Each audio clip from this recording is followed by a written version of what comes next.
Desde su ascenso a la presidencia de la nación estadounidense, Donald Trump prometió meter en cintura a todos los países que se insubordinen ante las directrices emanadas de Washington. Es así como el mandatario manifestó que impondría aranceles de hasta el 25% a sus vecinos México y Canadá. Al mismo tiempo, enfiló sus baterías contra China y Colombia, utilizando pretextos y medias verdades para justificar su decisión. Sin embargo, poco después puso en pausa las sanciones para entrar en conversaciones conciliadoras con los afectados.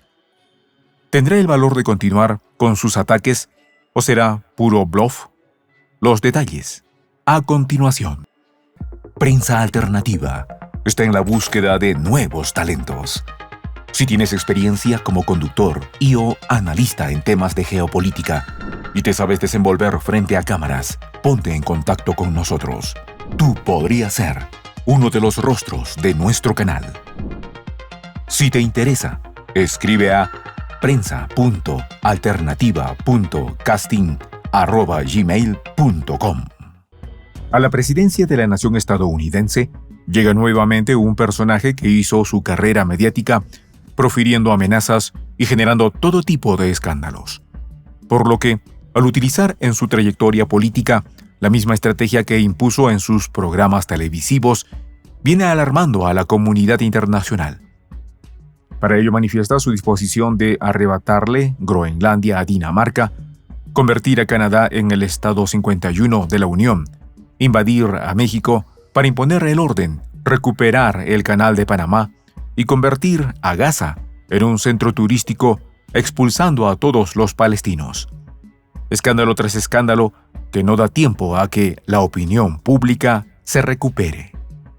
Otra de sus amenazas ha sido la imposición de aranceles de importación a los productos provenientes de sus vecinos México y Canadá, así como de Colombia y China, intimidando con ello a toda nación que discuta sus decisiones.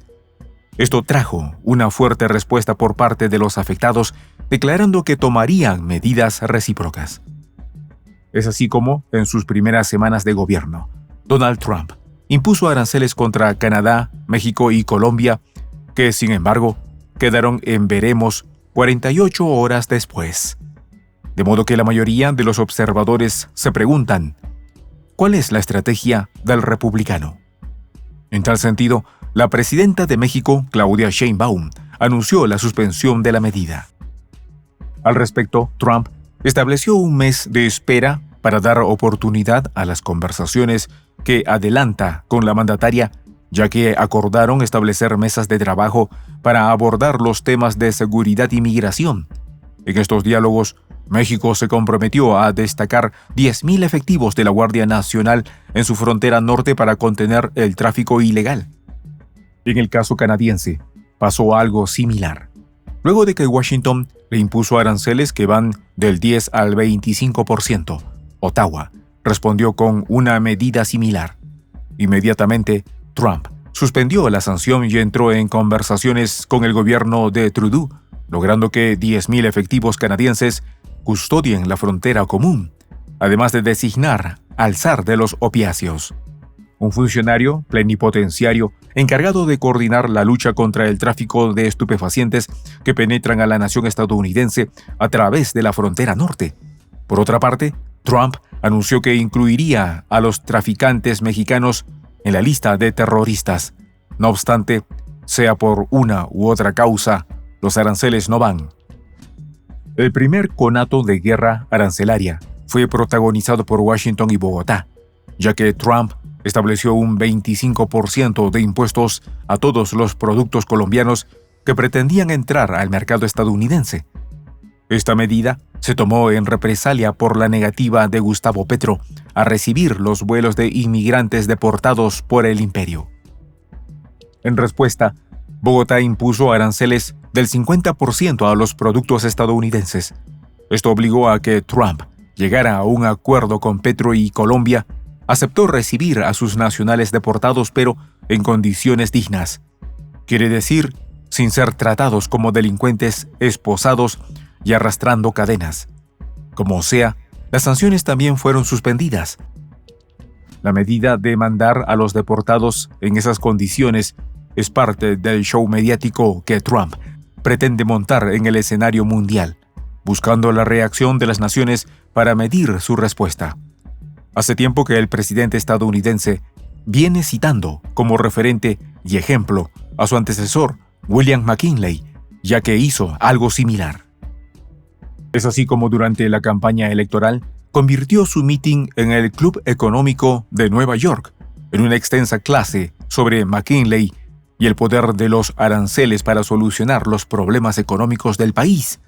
De modo que tiene como referente a un gobernante que ejerció en una época previa al multilateralismo y fue eliminado antes de concluir su mandato. Hoy existen naciones capaces de hacer frente al ímpetu imperialista. Tal es el caso de China, que cuenta con un mercado interno de 1.400 millones de consumidores, cosa que le permite mantener su economía en crecimiento y depender menos del mercado estadounidense. En tal sentido, el gigante asiático le propinó una dura respuesta a Washington.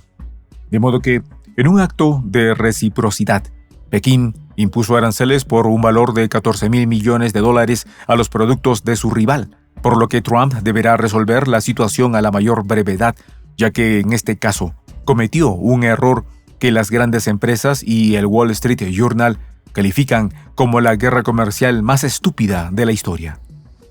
Para Óscar Rojas Silva, economista de la Universidad Nacional Autónoma de México, la imposición de estas medidas por parte del mandatario imperialista y la posterior pausa no es más que un reflejo de la pérdida de su dominio, añadiendo que todos los imperios surgen, maduran y fenecen. En tal sentido, la hegemonía yanqui comenzó en Bretton Woods durante 1944. Tuvo su momento estelar en los años 80, cuando cayó el bloque soviético y Fukushima decretó el fin de la historia. Pero hoy se encuentra en una indetenible caída.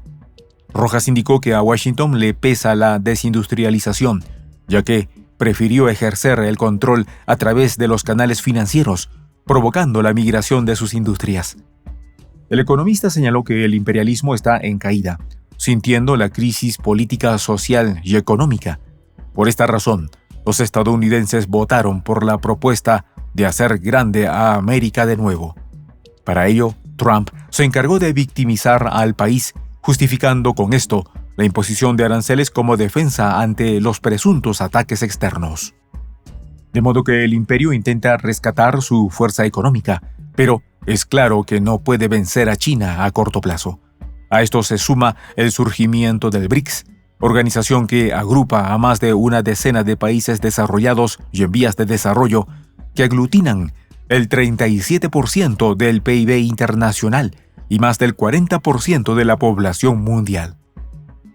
Al respecto, Claudia Serrano, docente y doctora en Relaciones Internacionales, aseveró que las bravuconadas de Trump repartieron sanciones contra México y Colombia y amenazando a Brasil y Panamá denotan la necesidad del mandatario por hacer ver cuál es su área de influencia natural. Por eso, las sanciones más mediáticas se llevan a cabo en Latinoamérica y el Caribe.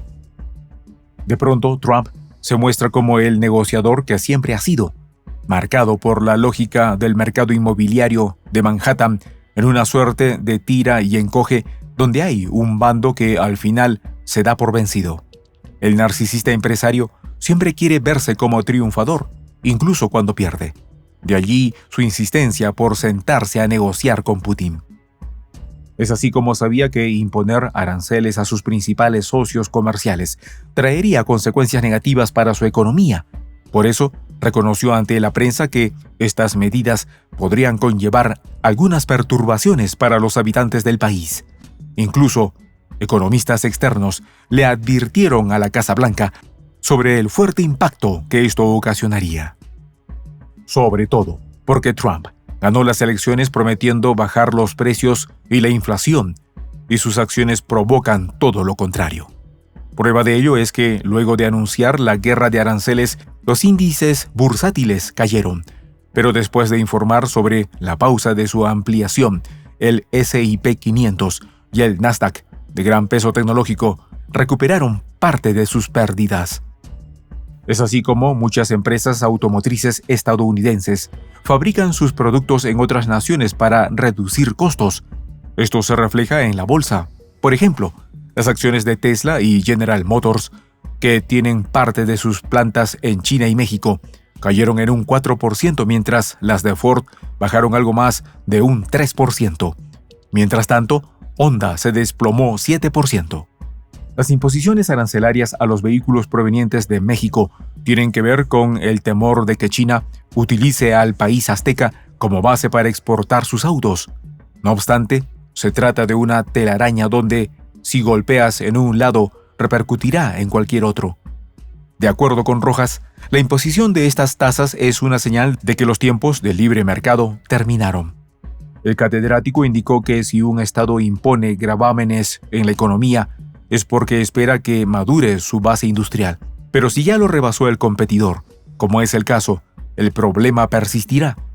De modo que, no importa cuánto pueda ladrarle a la luna, Trump se encuentra atrapado en su propio laberinto. Por lo que amanecerá y veremos. Soy el Juan José del Castillo, director del canal Prensa Alternativa. Si quieres ser parte de la comunidad de la Patria Grande, suscríbete a nuestro canal. Si es que quieres que te lleguen las notificaciones cada vez que subimos un video, activa la campanita. Si quieres apoyar a nuestro canal económicamente, puedes hacerlo a través de PayPal. El enlace está en la descripción del video. A nombre del equipo de Prensa Alternativa, me despido con esta expresión en el quechua milenario, Tupananchis Kama, cuya traducción es hasta volvernos a encontrar.